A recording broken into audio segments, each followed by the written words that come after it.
We had a lot of questions about this outfield before the season began, but now, after taking a look at Jordan Lawler and Alek Thomas's early success, is this outfield going to have depth and be an asset? We're talking about it right now. Don't you go anywhere.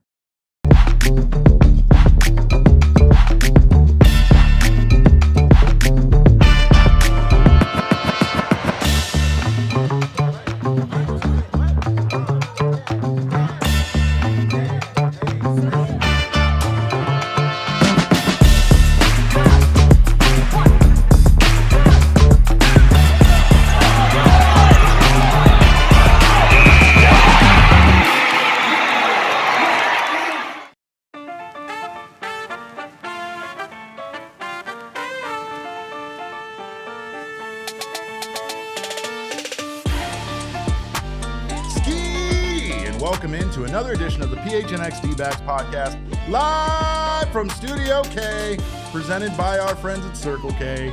It is I, your mayor, PHNX, occasionally known as Derek Montilla. Thrilled to have you guys joining us and thrilled for baseball to be being played here in Arizona every single day. Got my guy Damon Dog, aka Damon Fairall, on the ones and twos. Woo! He's back today. Bark to you, Damon.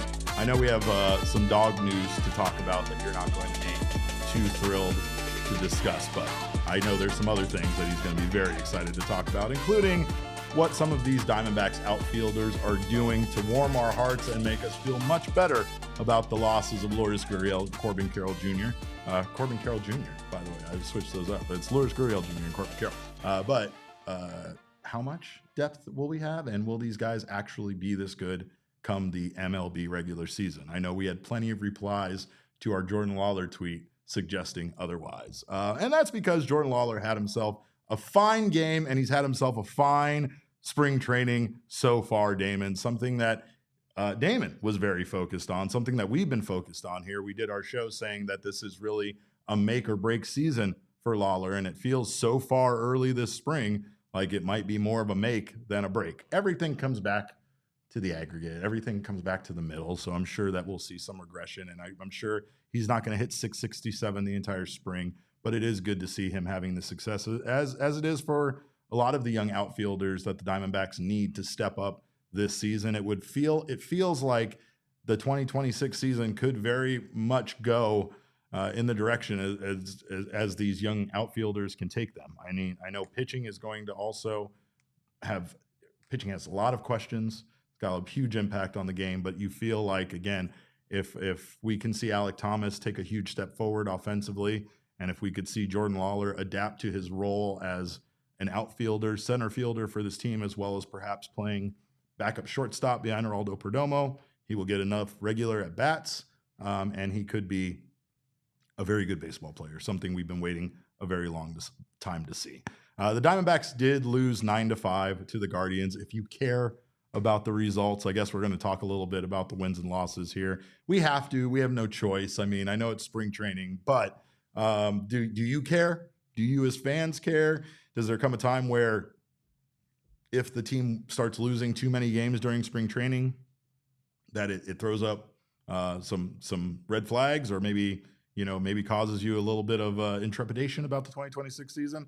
I don't know. Overall, it is spring training, and none of it really matters. But the Diamondbacks did say that they wanted to get out to a hot start, and we'll talk about that. But again, yesterday's game, some good things from that game. Ryan Waldschmidt hit his first home run of the spring. It was 106.2 mile per hour exit velo that he hit 380 feet to left field.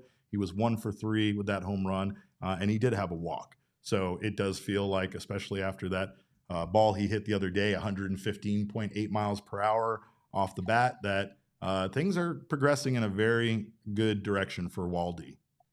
Or is it Waldo? I think we need to get this straight, Damon. I think Waldy. I mean, I feel like Waldy is following in the Diamondbacks tradition of having a Schmidt on this team. Yes. And the Schmidt gets the Y at the end of the first half of their name. However, correct. However, if he wanted to blaze his own path, we could get a lot of mileage out of Waldo. On this program, with the puns and the things we do, the thumbnails, everything, him in a little striped shirt on a beach somewhere when he's struggling, asking, where's Waldo? Come on. Like that.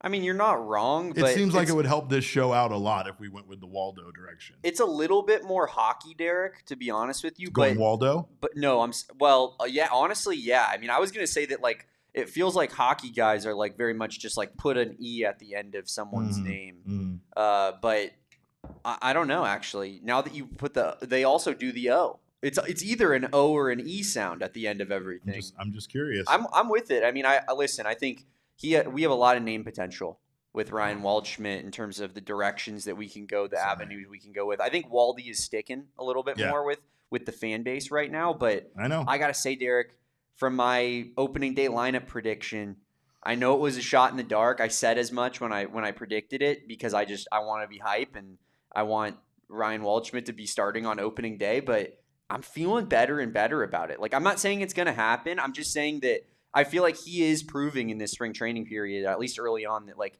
he every bit deserves to be on the team from a hitting standpoint. I know that he made a mistake in the outfield on game 1, but I haven't heard anything after that. But, man, I mean, the home run, the 115 off the bat that, Jesse told us was more than, half the team has ever hit a ball as hard in their entire careers. Like, it's just the guy's a professional hitter. And I think that sooner rather than later, he's going to be the starting left fielder for the Arizona Diamondbacks. I think Robert Berman is referencing our conversation, saying if he hits 50 homers, does it matter? Yeah, it matters more if he hits 50 home runs. We can't have like the Dbacks at one point needed to send out like an AP guide on how to write their name in articles, right? They wanted us to know it's not Dbacks altogether as one word. It's not D''backs. It's D-backs. Don't you forget it. Don't you forget it. Don't you ever do it differently than this, or we'll send our people after you. We'll send our attorneys after you, right? So again, that was just them trying to get everybody on the same page. That's what I'm attempting to do here, because if he does hit 50 home runs, then we very much need to know what we're calling him, if we're calling him Waldo or Waldy, right? So that's important. Well, I think that maybe we go Waldy when things are good, and when things are bad, we go, where's Waldo? Where's Waldo? Yeah, that's okay. All right, we figured it out. That's right. We hammered. It's like a yin-yang thing. Push right there. Also, if he's like not being called up and someone else is playing poorly, yes, we maybe where's Waldo? You can also use a where's Waldo in that case. Absolutely. Okay. Absolutely. But yeah, I mean, are you not hyped up by what you're seeing out of Ryan Waldschmidt? I am very hyped up about what I'm seeing out of Ryan Waldschmidt, but I'm also very hyped up about what I'm seeing out of Jordan Lawler. Mm-hmm. And in order for both of those guys to be in the opening day lineup, something has gone wrong, meaning Corbin Carroll did not return in time to make it to the outfield. But fair enough. Or it could mean that these guys outplayed Alek Thomas, who is also playing very well this spring. And again, these are all very encouraging signs for this outfield. Jordan, 3 for 4 yesterday, 2 singles and a home run, his second home run of spring. And he's hitting 667, and his OPS is over 2,000. I know it's not going to stick. I know it's a very small sample size. Nobody needs to tell me that. The responses that we had yesterday were kind of outrageous when it came to the people's feelings, Damon, on Jordan Lawler. Mm-hmm. Everybody, well, yeah, of course, he's hitting against blah, blah, blah, or he's hitting against, it's AAA pitching. He's always done well against that or whatever. Gabriel Moreno doesn't have a hit in spring training in Cactus League play. Not one hit. Gabriel Moreno has not been on base one time. This is the same pitchers that are pitching to Jordan Lawler. They're not bringing in a different guy to pitch to Jordan Lawler that they were pitching to Gabriel Moreno or Ketel Marte, who's hitting 167 in spring training, right? I'm not going to get too crazy about it. I know that he's going to come back down to earth.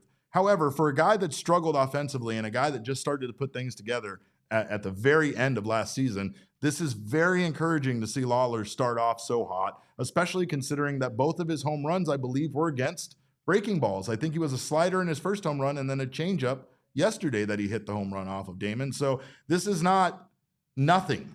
This is not, this is what he doesn't know. This is Jordan Lawler being dialed in right when spring training starts, something that this team asked of so many of their young players, specifically these young outfielders that need to step up and fill these roles that they still have not determined who's going to fill these roles.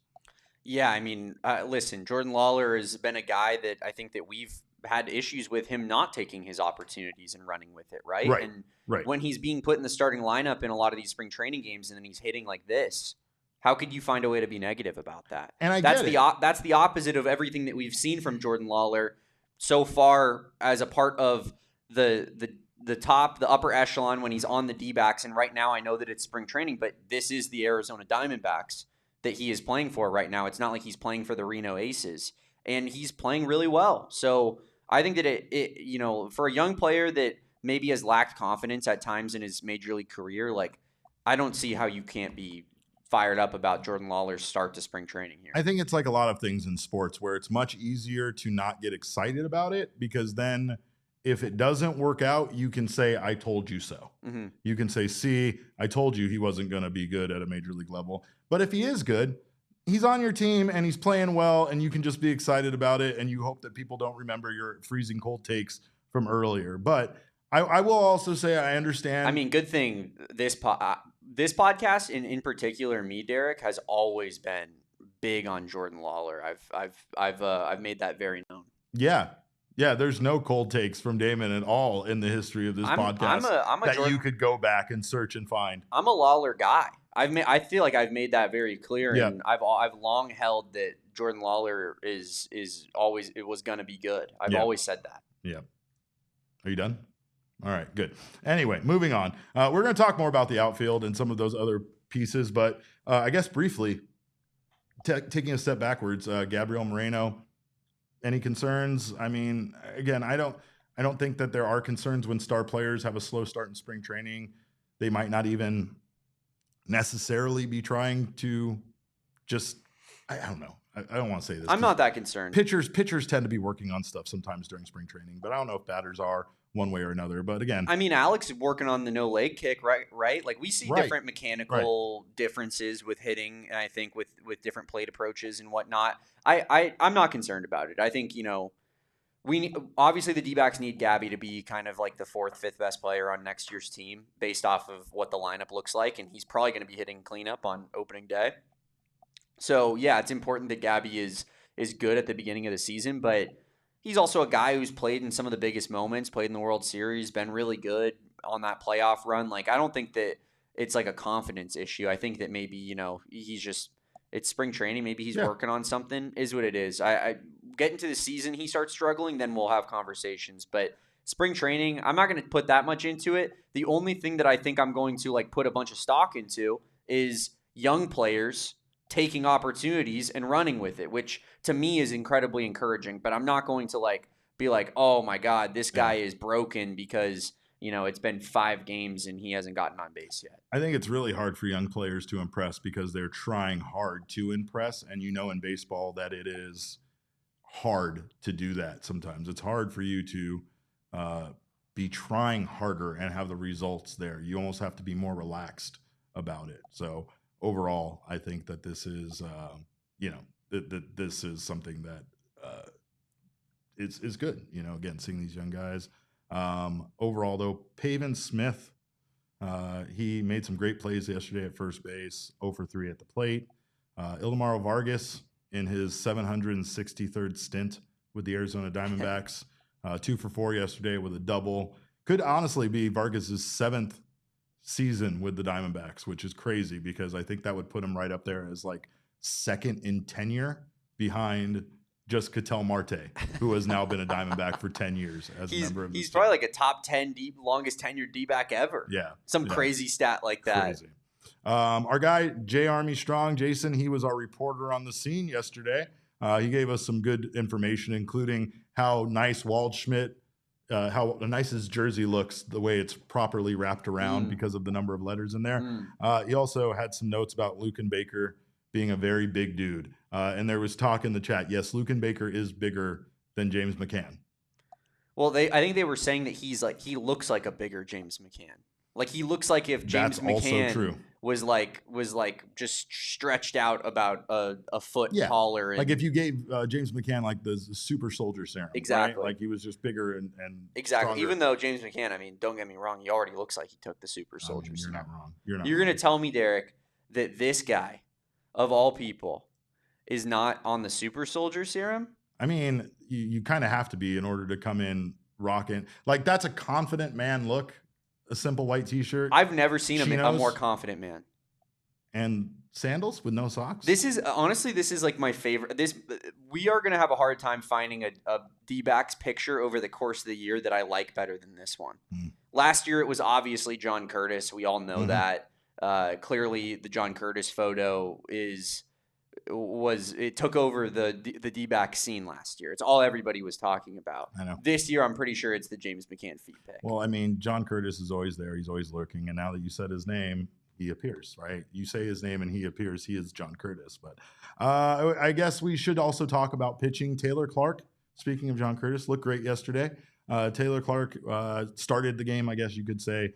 1 inning pitched, no hits, no walks, and a strikeout. Juan Burgos did not look great. He had himself his struggles. He gave up a pair of doubles, 2 earned runs. He walked 1. He did strike out 3, though, in his inning of work. So it's very I'm conflicted there. With him being one of those guys on the bubble, I don't see him necessarily making a roster spot. However, it doesn't mean that Juan Burgos won't be a name we see in the bullpen at some point this season called up. Another guy that kind of fell apart in yesterday's game was Wilkin Paredes.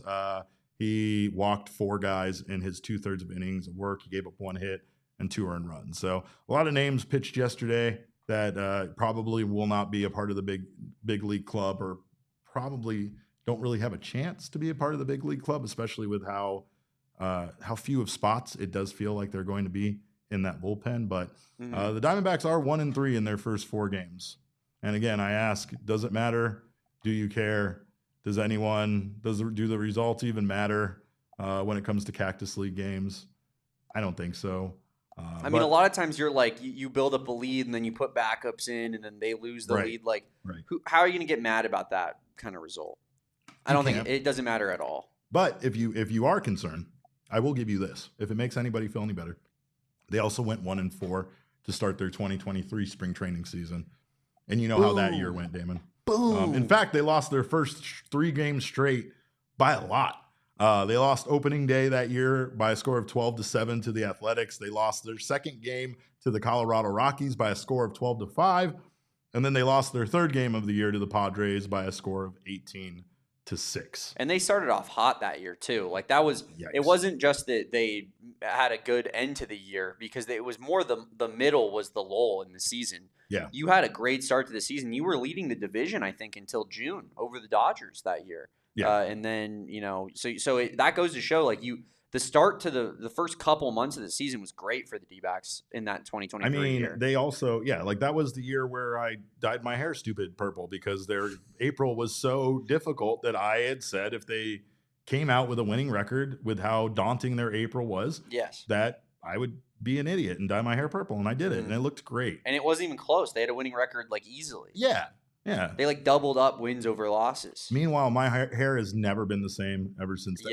Yeah, we're finally getting back, Damon. We're finally almost that's a tough one for a middle-aged man to dye a different color like that. The bleaching process. My scalp still stings from that. But, no, your scalp is not thanking you for that. No. They did go 16-15-2 in Cactus League play back in 2023. So whatever, but. Today they take on the Texas Rangers out in Surprise, a place that Damon knows I will not drive to. I will not go to. It's where Derek refuses to I refuse to go. Goodyear's farther away, and I would drive to Goodyear before I drove to Surprise. But Michael Soroka is getting the start. And I love Surprise Stadium, by the way. Amazing food options and such at Surprise Stadium. And I think for like $10 more, you can sit in the Legends section and get yourself food and a beer for $10 more. Just do it. What a deal. Don't even ask questions. Just ask where I'm trying to remember, because I've definitely played at that spring training facility, because, like, growing up, like, playing club ball in Arizona, you play when you get to, like, high school age, all you do is play at spring training facilities. So the ones I definitely spent the most time at were Goodyear and Peoria, I feel like. The Guardians Reds and the Mariners Padres. Yeah. They had us playing at those ones all the time. Those, I mean, maybe I just noticed it because I live closer to Peoria. That's my side of town. But yeah, there's a lot of baseball events going on at that stadium all the time, year round. So they do a great job of utilizing that facility, as they do out at Salt River Fields. I mean, I think there was a giant bouncy house thing at Salt River Fields not too long ago that I am still very upset. I wasn't allowed to go in because I'm an adult. Wait, they didn't let you in? It was weird. You should have been like, you guys know I'm the mayor. Something about age and height and adults not being allowed it in. But maybe we do that. Maybe we need that. The bouncy houses after dark, like our PHNX Dbacks after dark. I heard that Lil Birdie's told me that maybe you're not being entirely truthful there. Maybe the last time you were in the bouncy house, you were just a little bit too aggressive with the kids. You were pushing people. You were telling kids to get out of your way, screaming in their face. I believe video of that exists, so I can plead the fifth when it comes to that. I have no idea what you're talking about. I've never at all been thrown out of multiple bouncy houses before. But look, if you want to start doing pro wrestling moves and I'm in there, things are going to get crazy. That's all I'm saying. You're throwing kids against the side. Oh, the choke slams are good. The choke slams, we get really high on the choke slams, but. Michael Soroka getting the start. He'll be the first starting rotation guy we see. Again, still waiting on some updates here from Merrill Kelly overall in his MRI, but it does feel like there might be an actual chance that we don't see Merrill Kelly on opening day. I'm hoping that isn't the case. It still sounds like everything, the concern level was minimal. Tori and everybody said Merrill was feeling fine yesterday. So hopefully we keep on Merrill still being fine, because that is very important when it comes to this team. However, I can only imagine the level of panic I would feel, Damon, about this injury if the Diamondbacks didn't bring back Zach Gallen. Mm-hmm. It's hard to imagine what the level of concern would be. Oh man. Disaster. I mean, for real. And like, again, I go back to Soroka's attitude, and again, he might not have to necessarily battle for a rotation spot when it comes to Merrill Kelly and him possibly missing time. Let's hope that's not the case. But there's going to be a battle for the starting rotation come by the time Corbin Burnes returns, right? Like there's not only one guy that's going to be put out by that point, whoever it is, but there will be a second guy, whether it's Eduardo Rodriguez, Brandon Pfaadt, Ryan Nelson, or even how dare you, one of these two guys. I know. I don't. Nelson doesn't deserve to go through this. Nelly, as far as I'm concerned, he's penciled in there in not even penciled in, written in ink in the starting lineup, but nothing, or the starting rotation, but nothing's given, right? I mean, all of these guys have to perform. And with the fact that they are going to essentially have 2 extra starting pitchers by July, you know that your job is essentially on the line if you're not performing. Yeah, I mean, I think it's actually a really good kind of system in a way. I mean, obviously you don't want Corbin Burnes to be out. You'd rather have Corbin Burnes for half a season, but you get a large enough sample size of the season where I feel like your decision is going to be made for you. Yeah. It's not going to be a super hard decision, hopefully. Yeah. Now, if it goes like last year did, now all of a sudden you're sitting there and you're like, which pitcher with an ERA over 5 do we take out of the starting rotation? I hope it's a difficult decision in the other way. Yeah. I hope everybody's shoving so much that you're like, I don't know who. Absolutely. But even if it's not, like, hopefully, like, you know, Zach and Merrill and Ryan Nelson are shoving, and then you have like Pfaadt pitching okay, and then even if like Erod's struggling, then it's like, okay, well, we'll just put him in for Erod, right? Like that's that the decision's made, or Pfaadt vice versa, you know what I mean? So I guess that's kind of what would be my hope, is that it's a decision that is made easily by way of either everyone is you know, pitching pretty well, and you know, like, you just kind of have to make a decision. If that's the case, you probably could trade one of them, right? And then if or one of them's bad, and you can just put a 1-for-1 swap. And you're it's going nice to have and the easy. Trade deadline coming about a month after Corbin Burnes' return. Oh, right? if Erod could just have like a 3.5 ERA for the first half of the season, and then we could get off that contract for this next year. And then he's also your only lefty in the starting rotation, though, too. Oh, so I don't care. I know you. I don't care. I know you. It's Corbin Burnes ball. I know. You're right. But you're right. There needs to be more of a balance with the lefties or righties. But yeah, I mean, I'm sacrificing Erod over Brandon Pfaadt if, you know, the potential of Brandon Pfaadt is still there. Yeah. Oh yeah. No, you're not wrong. You're not wrong. Meanwhile, today, Ketel Marte hitting lead off. Alek Thomas hitting second in the lineup. That's nice to see. Lou James Groover is going to be the DH, and James McCann, sexy man, James McCann, behind the dish for the Diamondbacks. We did get an update. AZ Geraldo Marte is correct. Steve Gilbert said still waiting for diagnosis for Merrill Kelly. Tori Lovello said Kelly has had additional testing on his back, including a CT scan. They are hopeful for some clarity by Wednesday. I'm nervous. I won't lie. I don't feel great. No, I don't like that. I don't feel great. I don't like that. I do feel like it's the right call. And I feel like, again, if you have the time and you're going to shut him down, getting additional testing is there's nothing wrong with doing that, just to ensure that you're not missing something that you could potentially miss. Like when Erod had the issue with his oblique, and I think the initial imaging didn't show it, but additional imaging showed it, something like that. So we'll see what happens, but hopefully this Merrill Kelly situation is not bad. Maybe he just misses a few Cactus League starts, but can get himself still ready come opening day. And again, even if he's not, Diamondbacks have added a pretty suitable replacement in Zach Gallen that could handle those duties come opening day. Opening day starter, Zach Gallen. Why don't you just write it in Sharpie? Just write that in Sharpie. Because it's just going to happen. Yeah. He's going to find a way to be the starter no matter who's on the team. Fate is going. We could have Skeens and Scooble, and he'd start on opening day. Both of them. All right. Well, you're not wrong about that. But we are going to take a quick break. On the other side of this break, we have more outfield news to discuss, I guess. And we're going to talk about some of the early days some of the Dbacks stars had, just in case you're wondering about Jordan Lawler's progress. So don't you go anywhere. You are watching the PHNX Diamondback Show. I never have anything bad to say about Pure Edibles because I love Pure Edibles and you should too. Pure Edibles has a wide variety of products that you should check out. A wide variety of candies, not just gummies like most of those edible companies have, but they do have gummies, not all covered in sugar. They have chews, they have hard candies, soft candies, they have their version of Starburst that they call Kicks, and so much more. They also have a wide variety of delicious flavors and effects that you will find clearly listed on each tin, whether you're looking to improve your mood, maybe some pain management, or also get yourself a good night of sleep.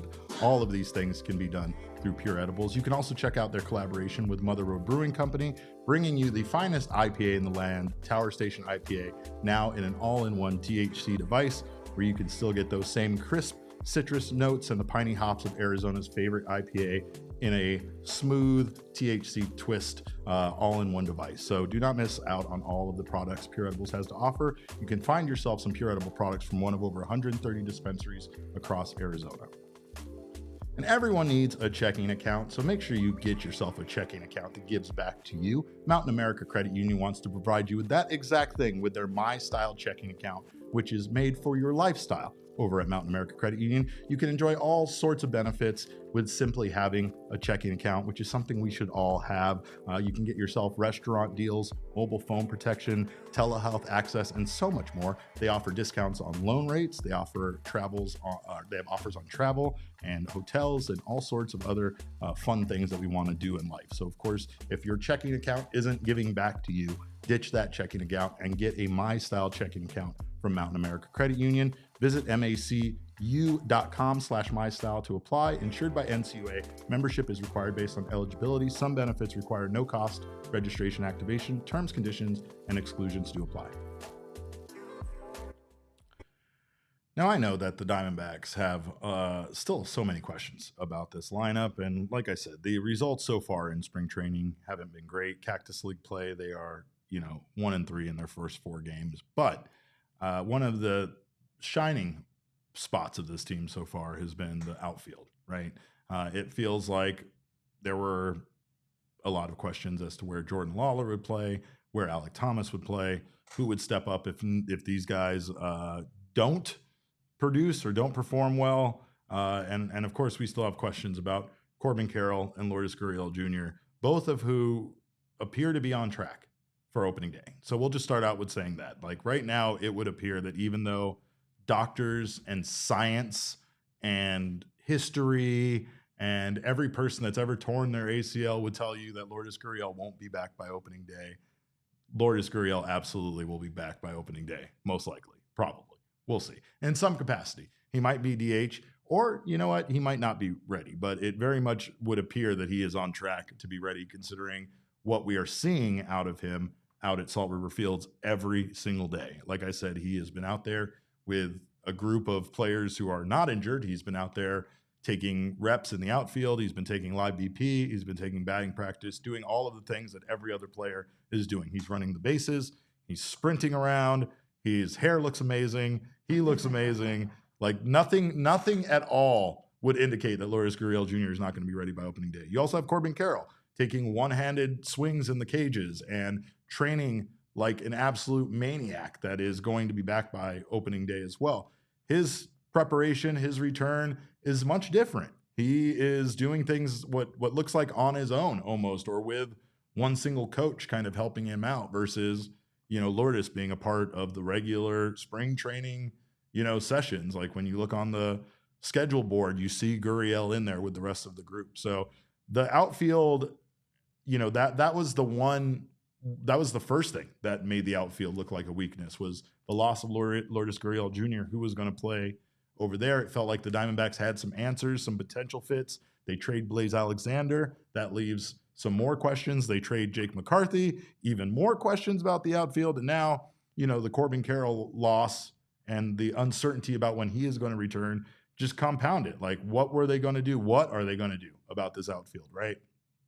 However, the conversion of Jordan Lawler from infielder to outfielder so far looks like it is a success, or might be a success, or will be a success. And I mean, if his season can go anywhere close to how his spring has started in this very small sample size, which I'm willing to admit, then we are in for one hell of a season from Jordan Lawler.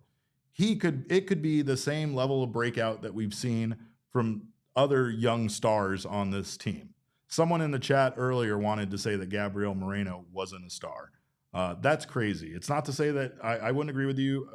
I would agree with you as far as his, 24 and 25 season have been a bit of a, disappointment. Obviously, injuries impacted that as well as other things. But Gabriel Moreno was an absolute stud, one of the best players in baseball when the Diamondbacks traded for him and made him their catcher in 23. So I think you're exaggerating a little bit, Derek. I'm not going to lie. I mean, he had didn't he have like a 5.6 WAR that year?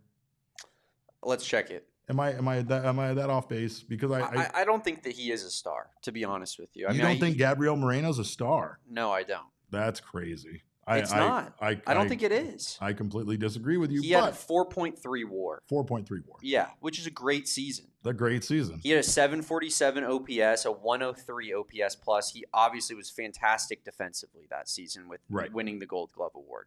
Right. His defense has taken a bit of a drop in the last 2 years. But is he not a top 10 catcher in baseball? I would say he's on the back end of that top 10, absolutely. Okay. Yeah, I mean, listen, I got a lot of hope for Gabby this year, and he has the potential to be a star, no doubt about it. But I do think that calling him a star after a 2.6 and a 1.6 WAR season is a little bit maybe over the top. We'll see where he is this season. If he gets back to 4+, then I think it's fair to call him a star. But yeah. But again, the reason why you can do this with other players is because, again, guys struggle, guys put it together. With Gabby, it's a little bit more of the fact that he had his good season and then followed it up with 2 mediocre seasons or a lot below can average. Be put to injury, I think, in those situations as well. That's fine, but I will also say that I feel like the pairing with James McCann might be the one thing that perhaps moves him forward as a catcher and makes him even better behind the plate.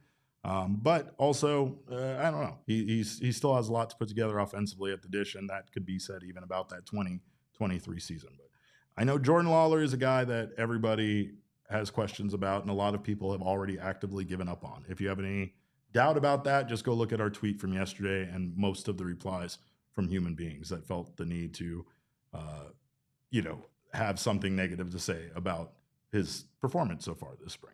I'll be the first to say it's a very small amount of games, but it's hard not to be excited about the fact that a guy that we very much feel like can be a huge X factor for this team in 2026 has already started the season very, very hot, right? So when you look at what he's done, you can be excited about it, right? It's nice to see Jordan Lawler putting things together at the plate, especially with the weaknesses like hitting the breaking ball. However, any good player can have a good week. Any good player can be good for a season. It's about putting it together consistently, and especially for Lawler, it's about putting it together over this season. Now, He also has to prove himself defensively in the outfield. So that's another, aspect to his game.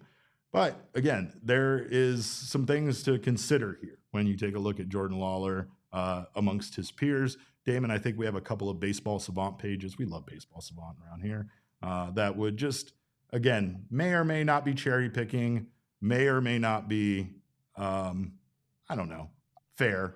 But we got player A, player B, and player C, all players for the Arizona Diamondbacks, all players in their early years with this team. These are the numbers in 2016 for player A, aka Ketel Marte. Player B, these are the numbers from 2022, the Baseball Savant page for Geraldo Perdomo. And then player C, there finally in 2025 is the Baseball Savant page for Jordan Lawlar, right?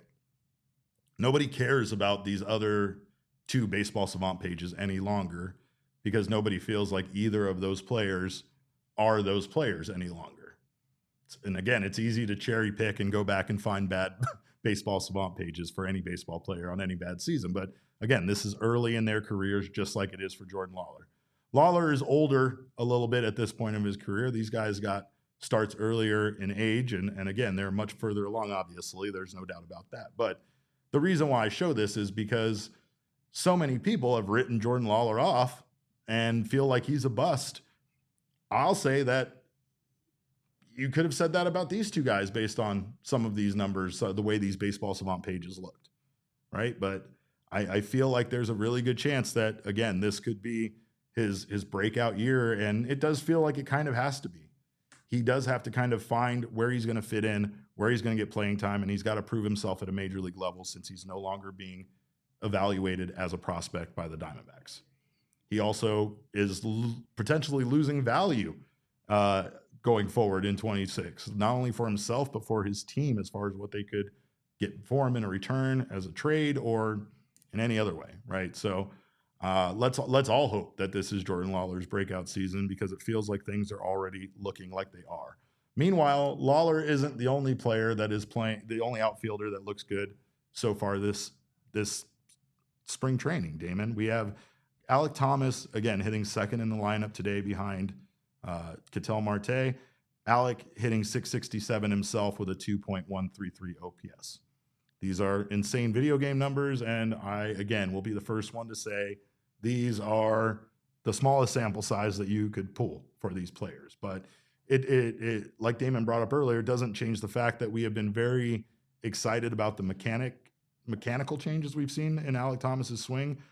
We know the leg kick has kind of been an issue for him in the past, I guess.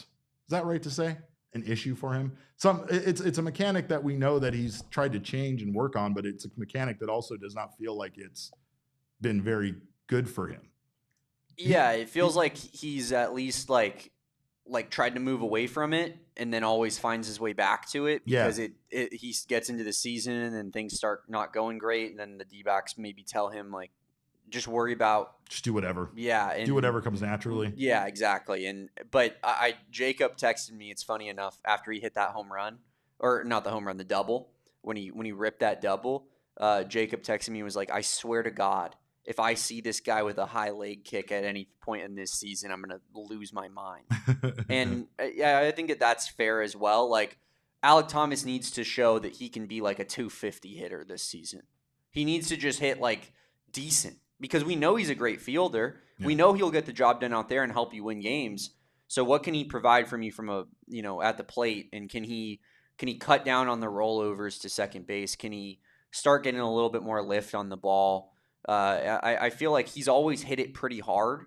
He just rolls over and hits it on the ground all the time. It's feast or famine with Alek. Like he either gets the bat on the ball, right? Or he softly grounds out to the right side. And I mean, or even if he hits it hard, it's still like probably going to be an out because he hits it right at the second baseman. That too. But you're right about the lift. You're right about a lot of things with his game. And again, it's weird because baseball is unlike any other sport where I feel like you can have one thing change either as a pitcher when Brandon Pfaadt was discussing pitching from the other side of the rubber, something as simple as that. Or when you're a hitter and you find a way to get your timing down a bit more than a leg kick that allows, I don't know. I mean, doesn't that give a pitcher a little bit of an advantage overall when you're doing a big leg kick and stuff? Like I've always kind of, I don't know. But I mean, it feels like Alek has just had that for entirely too long. I think someone commented on our episode yesterday about it, like, why haven't the coaches fixed this yet?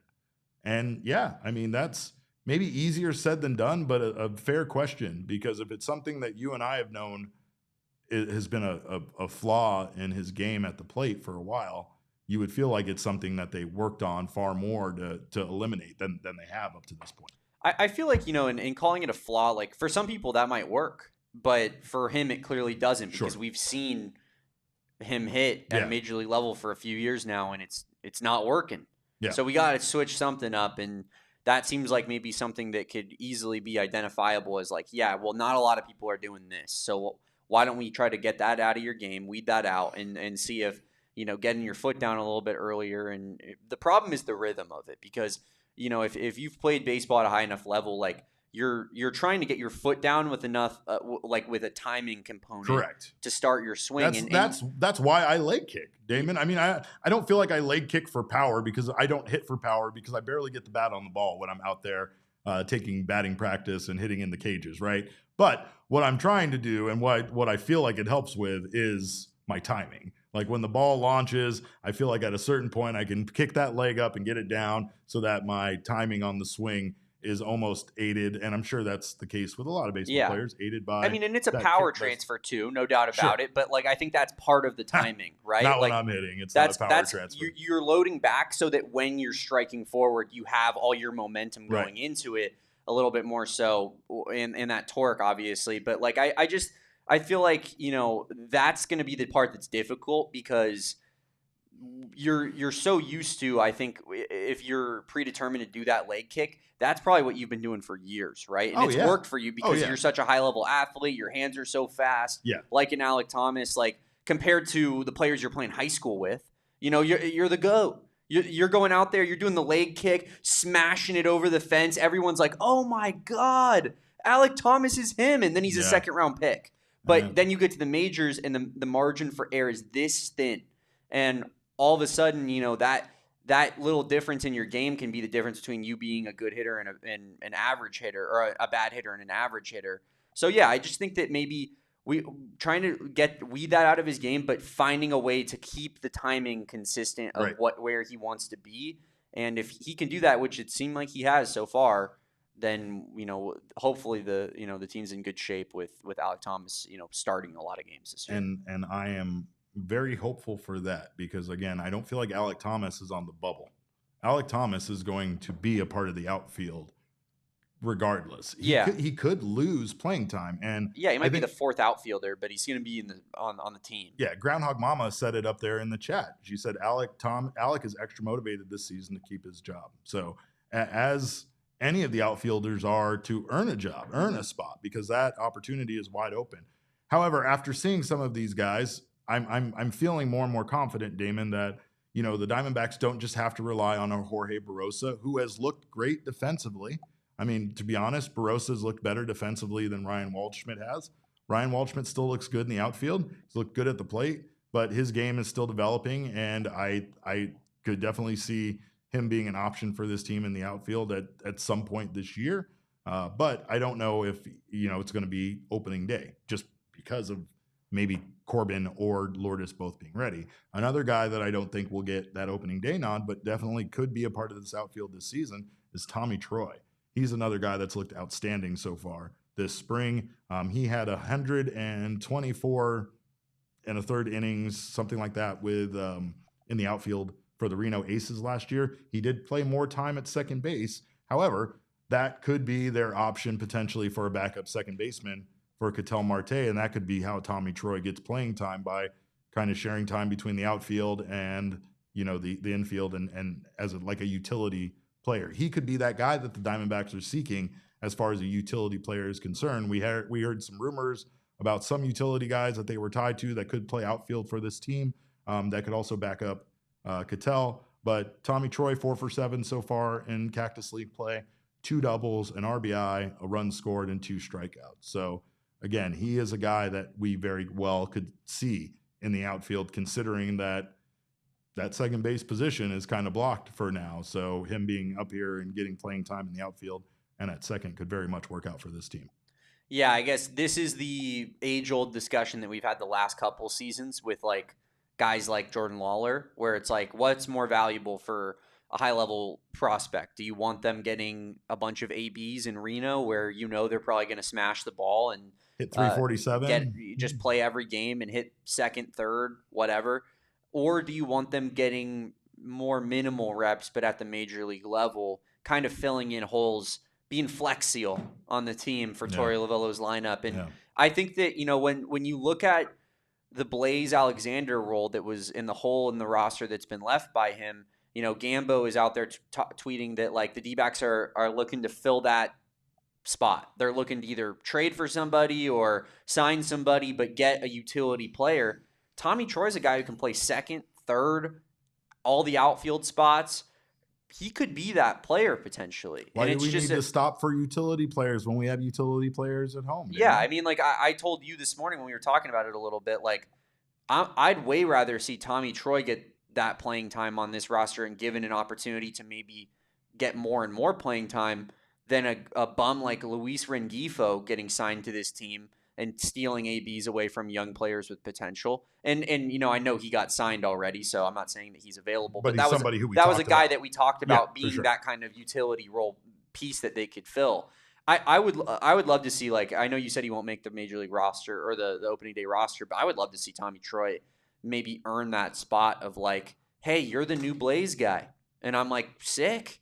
That's great. That means that he truly was, similar to what I keep talking about with Waldschmidt, undeniable for this team, because I think that, maybe it is a little bit early. Maybe they want him to start in AAA and, be an injury call-up if they need him at some point this season. But imagine a world where Tommy Troy is just so good in spring training that they're like, he's going to help us win games because he's going to be the utility man.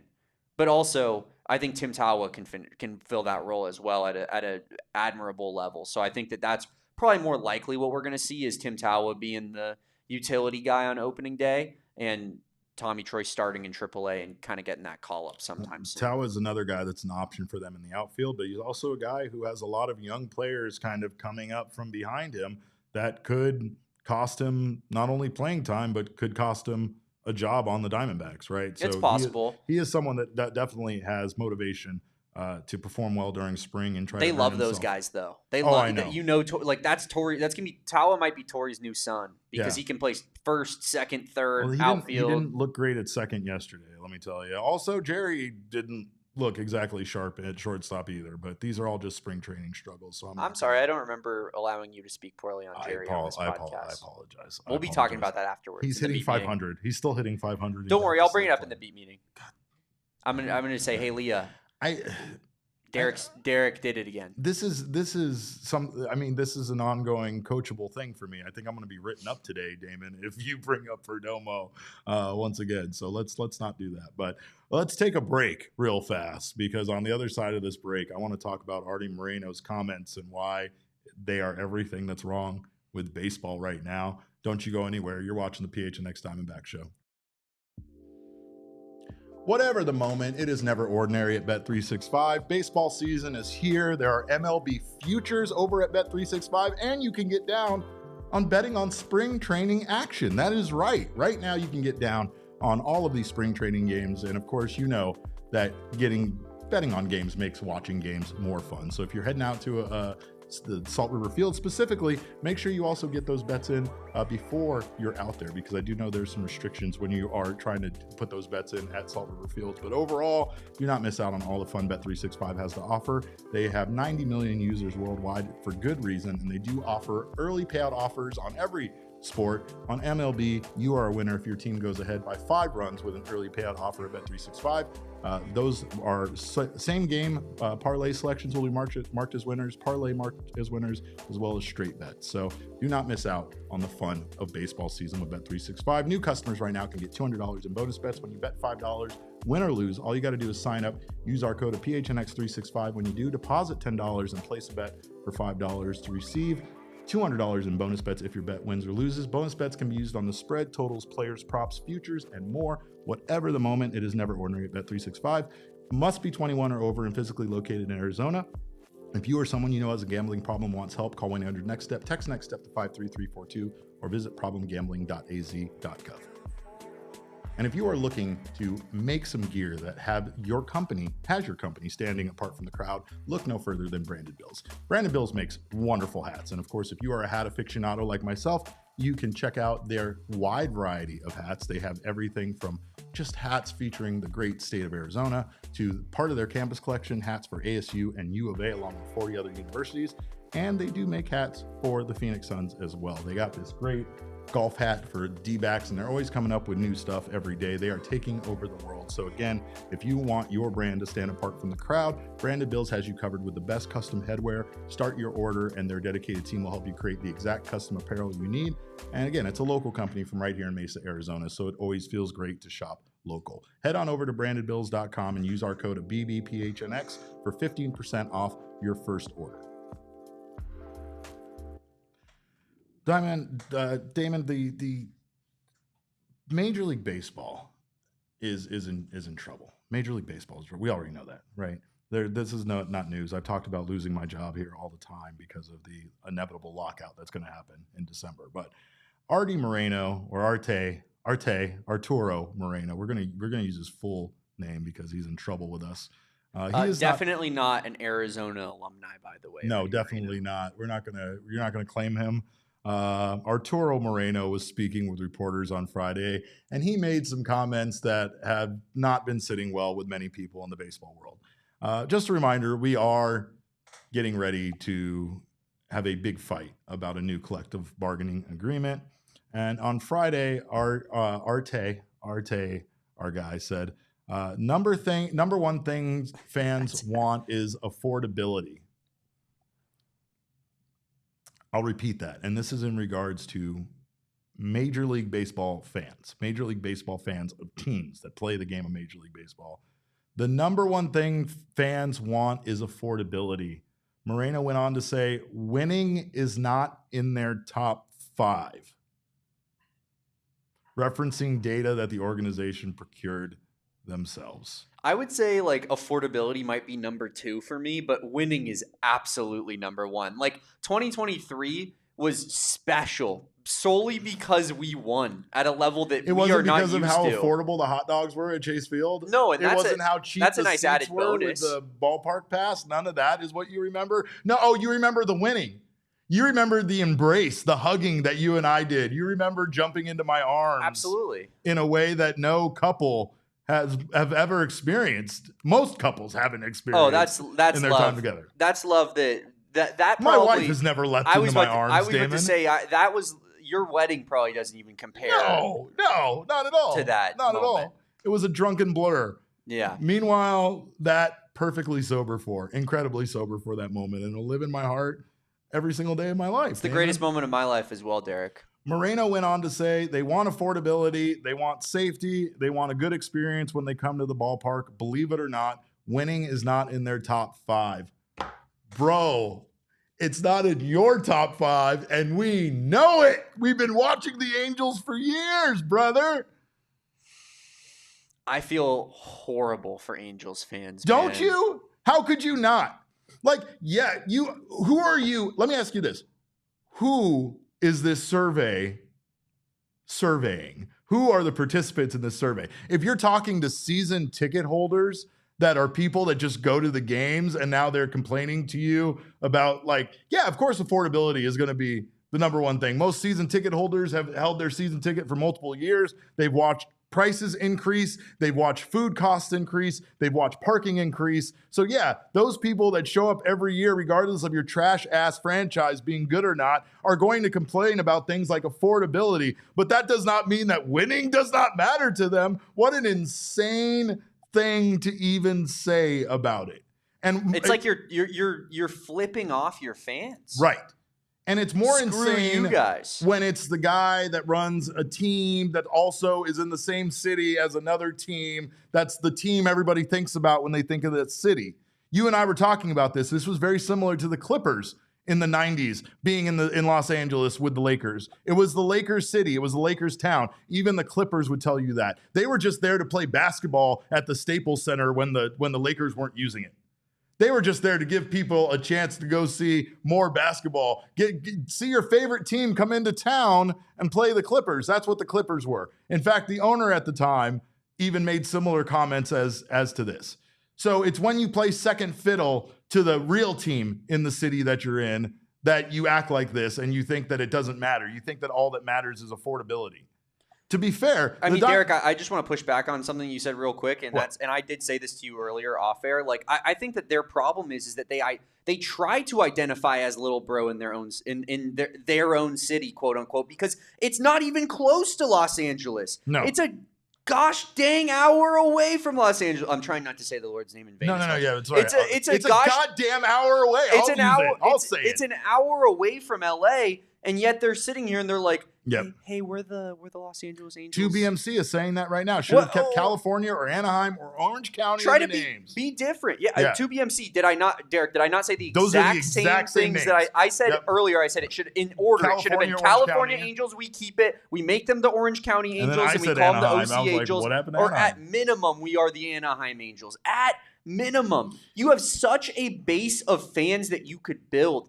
Being in that area, there are so many people that live in Orange County who do not live in LA, and you could have those people identify with your team, and yet you decide, you know what, we'd rather open ourselves up to being little bro in Southern California. And really, they're not even little bro because the Padres might be little bro in Southern California. They might be just so irrelevant. You don't even think about the Angels. Yeah, it's the Don Draper meme. I don't even think about you. I don't even think about you. And like when you go to Angels games, Derek, I went last summer. They're selling Ohtani murals at the frickin' team shop. Like, get that the hell out of my face, man. Yeah. He left us for big bro. Like, and they're trying to profit off of Ohtani still. This is the problem with the Angels. They're all about making money, getting people to the ballpark, not caring about the product they put out on the field. Were those murals even discounted? No. Full price. Yeah, of course. They're like full-sized 4-foot by like 3-foot murals that you could buy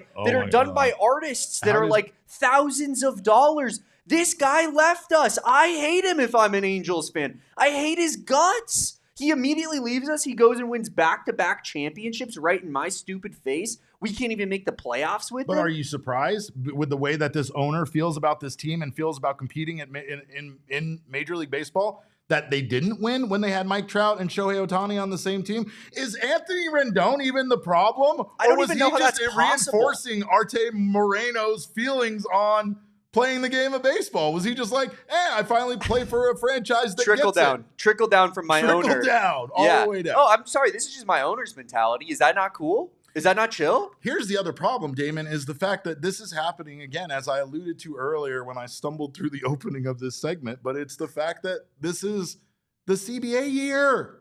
This is a CBA year.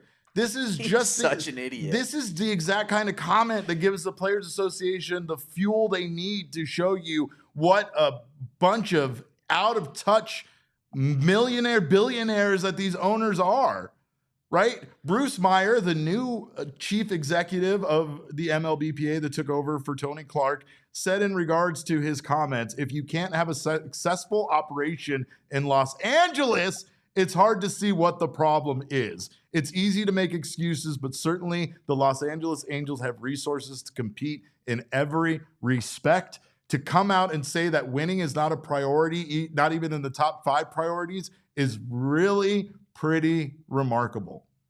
And it goes to show, you can talk about competitive balance all you want. You can talk about not letting the Los Angeles Dodgers run away with the World Series every single year. But if you're going to have this tired ass attitude about a professional team and the fans not caring about winning, then you are a far bigger part of the problem than the Dodgers are. Shohei Ohtani should have retired as an Angel.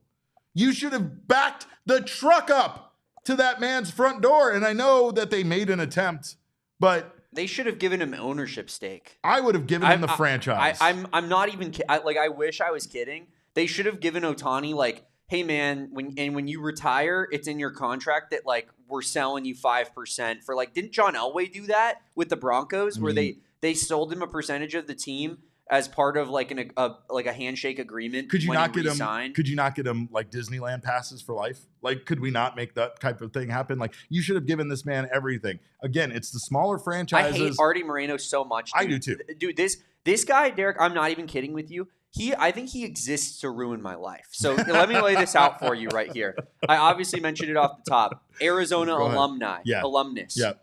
Artie Moreno. Yep. This guy is a billionaire, right? Mm-hmm. But let's look up his net worth real quick. Artie Moreno net worth. Mm-hmm. This is great podcasting. This $5 billion US. $5 billion with a B US dollars, okay? Mm-hmm. Artie Moreno, Arizona alumni. You would guess that a guy who owns a Major League Baseball franchise probably likes sports. No, wouldn't you think? Hey, this guy likes sports. I would assume.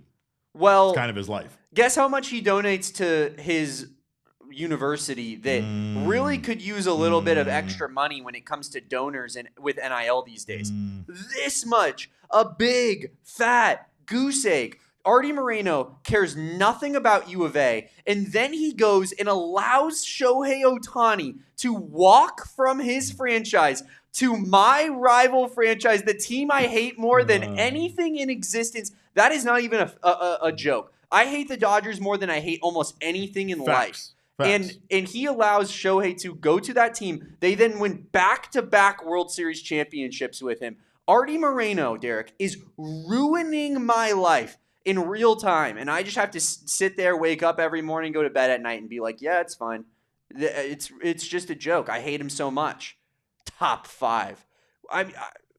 Unbelievable. It's as Katie May put in the chat, like, affordability might be number 2. It was awesome. I got to go to an NLCS game and go see a walk-off for like sit in the nosebleeds for like what, $45 that me and Sean DePaz went to that NLCS game. It was awesome. You can't get that anywhere else almost in the entire country. Let me tell you. That being said, like the winning was the part that was sick. The walk-off. I'd pay $200 to see that if I had to. Affordability. Don't let Ken Kendrick hear that. No, you idiot.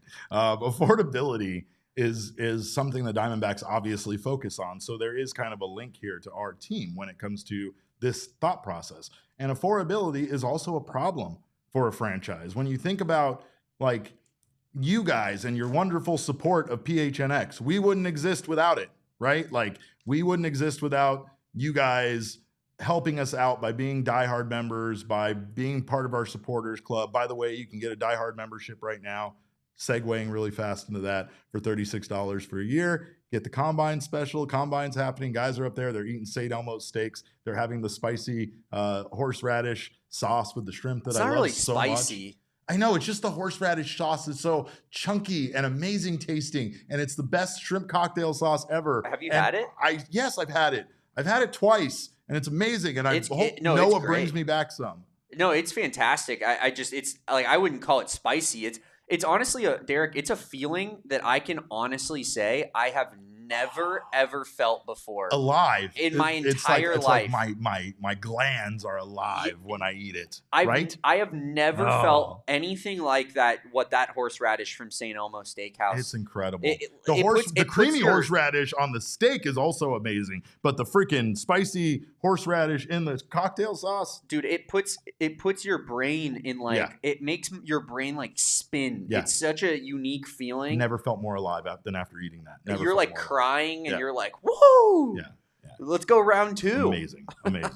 By the way, go on, get down on our diehard membership if you haven't already. Go phnx.com/intro. We got full combine coverage all week long. Get access to our draft guide if you are a football person. Get your free shirt from the store, and of course, premium coverage from PHNX all year long. So, but again, getting back to the point is like affordability is something, you know, we want to do as well. Every business wants to do. We want to make it affordable, but it's also the balance of, in order to keep this business operational, you have to make enough money. Now, baseball teams, again, We don't know how much money they make. They make an ungodly amount of money. They make enough money. They also get plenty of money from MLB to each team directly. So it's not exactly like the Diamondbacks, do one or the other. The Diamondbacks make it very affordable. In fact, they're one of the most affordable baseball teams to watch in all of Major League Baseball. Number one. Yet they are still out here competing every year, right? They might not, it might not always translate. We might fall one game short of the playoffs or maybe 3 games short.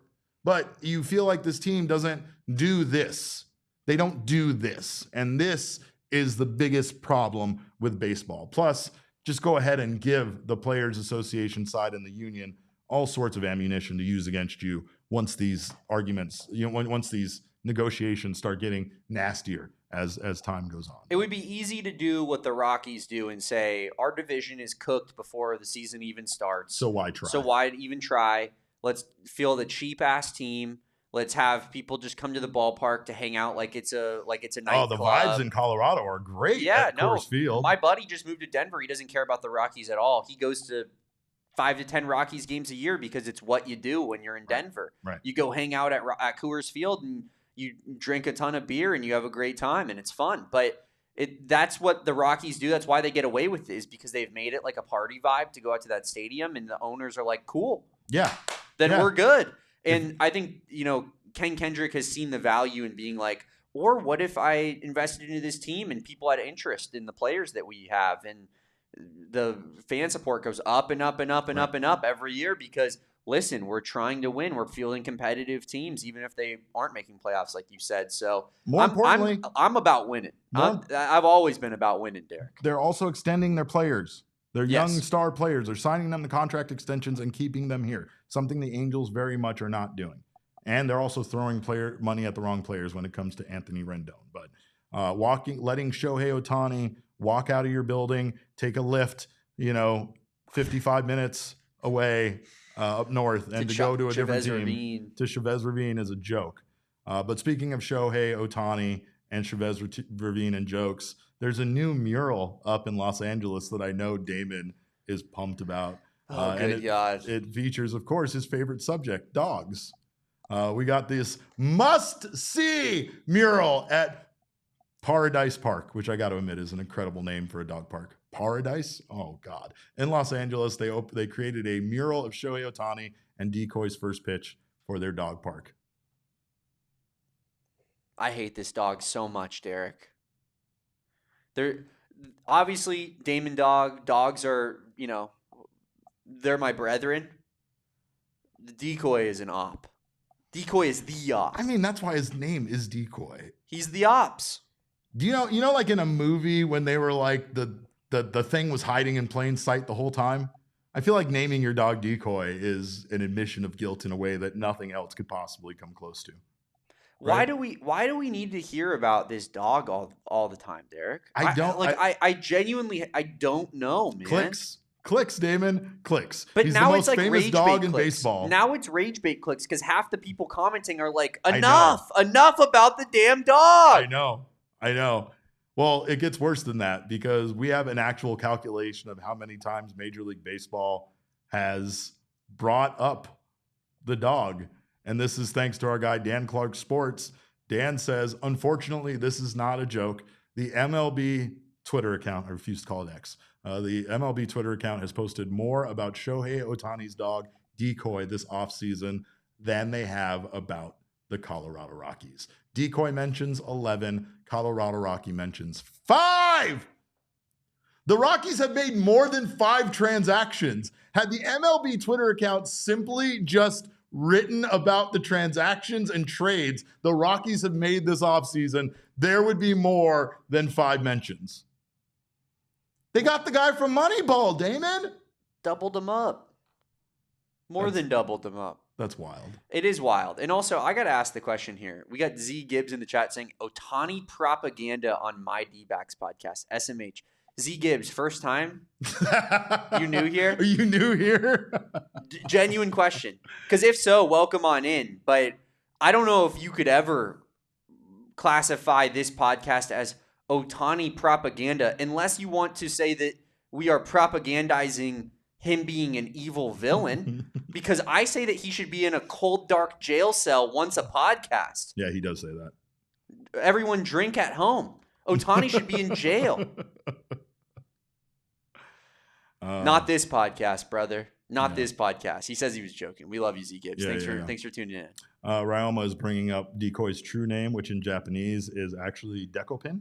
And he says it's literally means flicking another person's forehead, which is what it feels like the Dodgers are constantly doing to Damon. Very, very accurate. Very apropos, if you will. But we thank you guys so much for stopping by. Z Gibbs, especially you. Love you as well. You guys are the best. We appreciate your time. We will be back tomorrow with another 12 p.m. show with more about the Diamondbacks spring training results and, of course, more about our favorite sport that we call baseball. So, of course, join us then. Until then, you can follow us on social media. I am at cap_caveman with a K. Damon is at Damon Dog with a DAWG. And as always, we are all Damon's dogs. Bark, bark. Our show is at PHNX_Dbacks, but all roads do lead to at PHNX_sports on Twitter, Instagram, and Facebook. Thank you guys so much for your time. We appreciate it so much. We'll see you back here tomorrow at noon. Until then, have yourselves a wonderful evening. And remember, kids, baseball is fun, but it's so much more fun when your dog isn't implicating you in crimes. We all silly like the mayor.